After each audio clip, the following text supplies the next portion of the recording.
Good morning, Flyers, and welcome back to the Early Bird. I'm your host, Griffin Yarmaloff, and alongside me, as always, is the man, Mr. Shea Curry. Good morning, Flyers.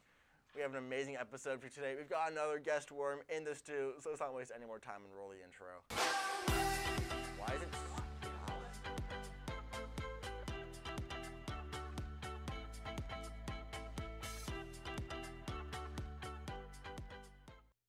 All of us here at Framingham High Studios are here to provide you with important and entertaining news via the projector TV in your class.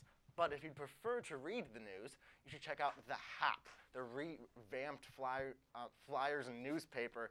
That fourth edition just came out Monday. Here live in the studio to talk about this month's edition is senior editor Maggie Folsom.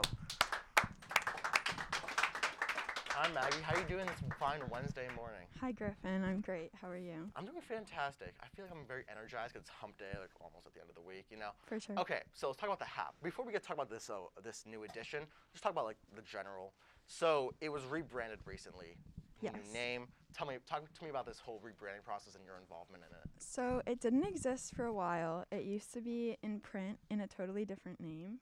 And then when we decided to restart it last year, we decided to go with the digital option because it's more sustainable and people can translate it into other languages at home, which we thought is really important. So you still can print it out if you want, and there's printed out copies in the library. I've always wanted to like print it out. Like I read all the I read all the editions, but I feel like on paper it's like the OG way. Yeah. So talk to me about like your involvement in the club and like how you climbed the ranks to become senior editor. So I actually got it kind of easy because last year during the spring I had an AP class with Miss Corcoran and all the seniors graduated. So it was just me and her for the last like 2 months of school. We decided to start the paper, so I kind of just like started as the senior editor.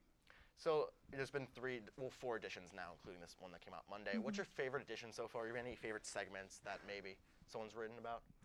I really like anytime we get to do like a survey or a poll, because then we get the students and the staff like involved and get to hear their voices more. In like the 3rd edition, you like went to like a bunch of the teachers' classrooms and like asked them what their favorite holiday tradition was. I love that segment. Yes.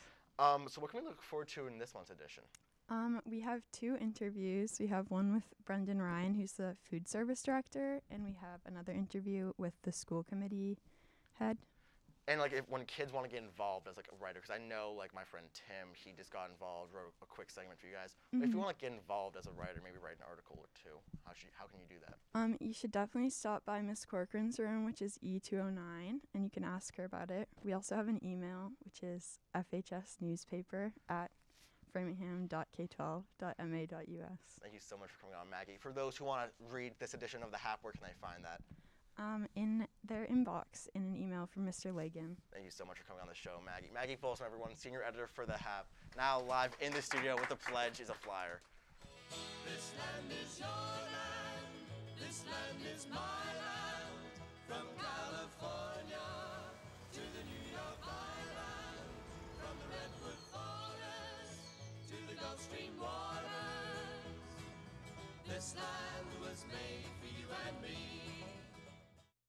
I pledge of allegiance to the flag of the United States of America and to the republic for which it stands, one nation, under God, indivisible, with liberty and justice for all.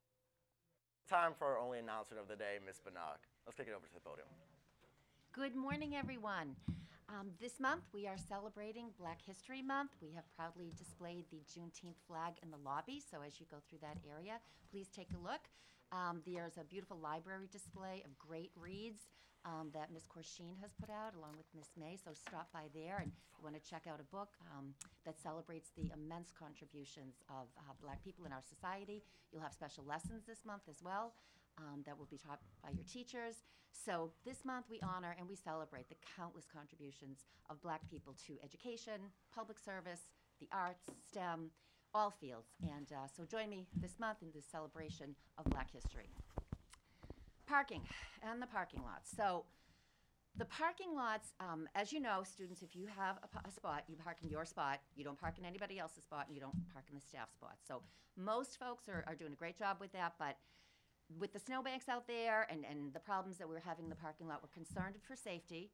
I had sent out a correspondence about the the pathway for driving into the parking lot and then exiting. Everyone has to follow that. We cannot have anybody darting through the student or staff parking spaces. It's causing a serious concern for safety. So we're working with the district security director on this, and we're looking to have more staff out in the parking lots in the morning. But please, everyone, if we just all do our part, keep it safe for all the students and all the staff.